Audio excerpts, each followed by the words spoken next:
Ada kisah nyata di Saudi teman-teman terjadi. Ini kisah nyata dinukil oleh seorang dokter bernama Muhammad, beliau dosen di Ummul Qura, dan beliau pernah berkata tentang kisah ini. Saya dengar ceramahnya dan saya nukil kepada Bapak Ibu sekalian. Maka beliau mengatakan ada satu orang kejadian di Saudi, orang kaya raya, luar biasa kayanya, triliunan mungkin hartanya, banyak, maaf, miliaran.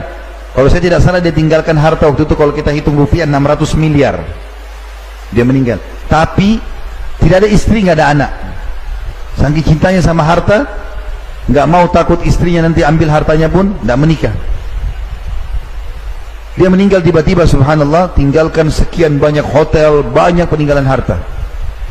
Dan tidak ada kerabatnya, dicari tahu, nggak ada kerabatnya. Untuk dia meninggal, nggak ada yang urus jenazahnya. Pemerintah yang ambil urus jenazahnya sampai dimakamkan, cari tahu mana keluarganya. Sampai pengadilan agama di Saudi mengambil alih hartanya itu, disimpan dulu. Telusuri, mana keluarganya ini. Sampai ditemukan ada 3 orang yang mungkin bisa kena ahli warisnya, karena orang-orang dekatnya nggak ada, saudaranya sudah nggak ada, orang tuanya nggak ada semua. Yang jauh ada sepupu-sepupu jauhnya. Dapat 3 orang ini, panggil di pengadilan. 3 ini kebetulan orang susah. Lalu kemudian hakimnya mengatakan, apakah kalian tahu kenapa saya panggil ke sini? Kata 3-nya, kami tidak tahu. Mereka takut jangan sampai ada pelanggaran nih, mau dipenjara, mau apa gitu kan. Lalu kata hakimnya, apakah kalian tahu si fulan? Disebut namanya si mayit ini. Mereka bilang, iya, ada hubungan kerabat dengan kami, tetapi kami tidak banyak kenal dia, karena setiap kali kami undang dia tidak datang. Kami pun tidak pernah diundang ke rumahnya, kami tidak tahu.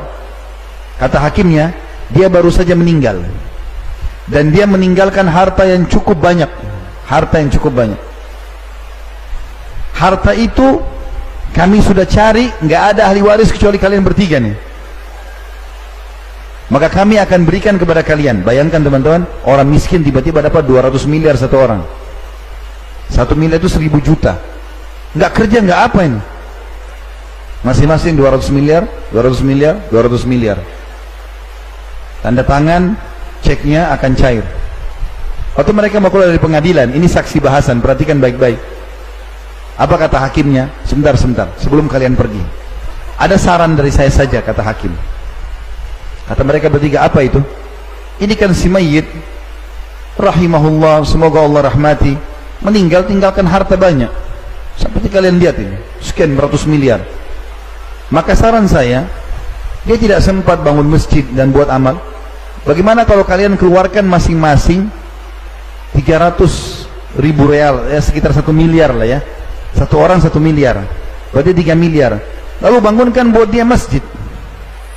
Artinya kalau 1 miliar satu orang, masih ada 199 miliar masing-masing. Apalagi ini uangnya si mayit, gitu kan? Apa jawaban mereka bertiga? Yang satu bilang, saya sudah lama hidup melarat, sekarang saya mau hidup senang. Artinya nggak mau keluarkan 1 miliar, padahal bukan duitnya. Yang satu lagi bilang, saya punya utang banyak, saya mau bayar utang saya. 1 miliar nggak mau dikeluarin, utangnya nggak mungkin sampai sebesar itu, tapi nggak mau. Yang satu lagi mengucapkan kalimat, ini juga buruk, tapi kita ambil pelajaran. Dia bilang apa? Wahai hakim, ketahuilah, orang ini semasa hidupnya tidak pernah memberi manfaat buat dirinya sendiri. Dia nggak pernah sedekah ini orang, nggak pernah bangun masjid. Bagaimana kami bisa bantu kasih sedekah dia sementara dia sudah mati? Artinya mereka buruk 3-tiganya nih. Lalu pergi tidak ada yang membantu sama sekali. Tapi pelajaran kita, jangan kita menjadi mayit seperti mayit ini. Karena nggak pernah sedekah semasa hidup, kita tinggalkan harta, ahli waris pun tidak ada yang mau sedekah buat kita. Kalau kita saja nggak mau bangun masjid, apalagi ahli waris, lebih jauh lagi. Kita hanya dikenang hari pertama, hari kedua mati. Sebulan, setahun, lama-lama sudah nggak ada lagi dikenang. 10 tahun sekali baru dikenang mungkin. Maka yang tertinggal adalah amal yang kita lakukan. Makanya teman-teman sekalian, sebuah hal yang sangat mulia, kaum salafus salih, ya, itu selalu bersedekah. Dikatakan bahwasanya Abdullah bin Umar radhiyallahu anhuma setiap hari bersedekah walaupun hanya dengan sebutir bawang. Ada sebuah kisah unik dari Aisyah radhiyallahu anha ummul mukminin. Satu waktu beliau pernah berpuasa, lagi berpuasa. Kemudian sudah mau menjelang buka puasa. Berapa saat lagi azan maghrib? Dia tanya pembantunya di rumah, ada makanan enggak? Kata pembantunya, tinggal roti ini, ada roti 1. Dan biasanya kalau orang lagi tidak punya makanan apa-apa, kalau ada ada harta biasanya pakai roti sama madu. Ini nggak ada, maka rotinya cuma dicelup di minyak saja supaya ada rasanya.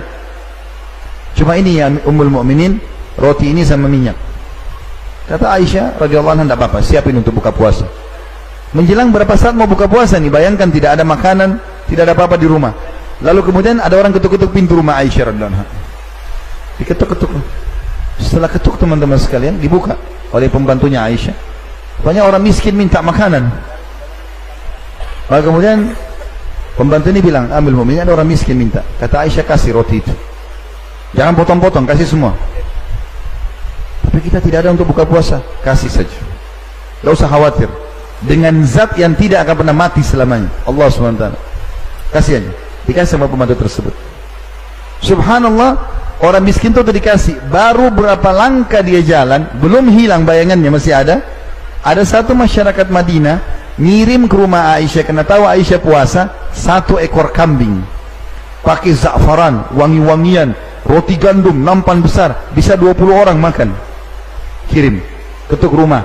Baru hitungan detik, diketuk, dibuka sama pembantunya Aisyah. Kenapa?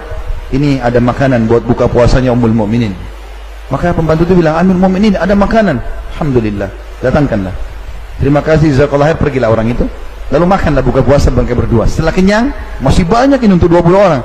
Kata Aisyah sambil senyum, lihatlah, sesungguhnya kambing ini lebih baik daripada rotimu tadi. Allah akan balas teman-teman sekalian. Tidak usah khawatir.